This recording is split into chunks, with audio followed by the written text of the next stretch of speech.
Hindi na siya si Jollibee ready. Okay, ako po. Sabay-sabay ready? 1. Ay, wala nga. Wala sumagot. Okay, ready?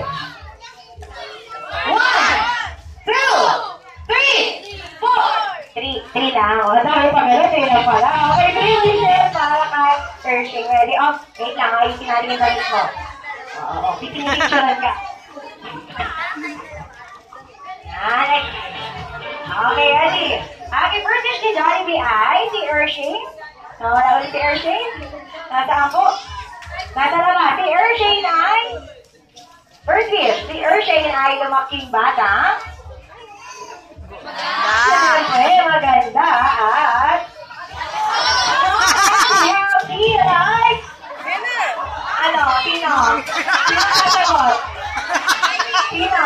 Sino ba? Sino? Healthy like Jollibee and wala po akong sinabi. Diba?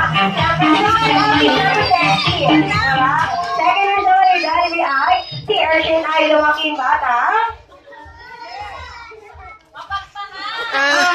Mapagmahal. Kanino? Kay Mami, kay Daddy at sa ating lahat. Ano kay Mami, kay Daddy at kay Ma'am? Ano ba yun? Kay at sa ating lahat. And the third and last wish of Jollibee ay si ay second wish pa rin yan. Okay, mapagmahal at matalino. Diba? Very good, Jollibee. Third and last wish of Jollibee ay si Ershing ay lumaking bata. At tayong lahat dito ay always be happy. Dahil batang Jollibee always happy tulad ni Happy Auntie Jollibee. Malapano po natin ang dalawa. At sana po lahat ang wishes nila ay matupad. So this time po, dahil po nagbigay kayo ng regalo para kay Ershing. Si Ershing naman ang magbibigay ng mga loot bags para po sa ating mga kids. Kaya sa kids nila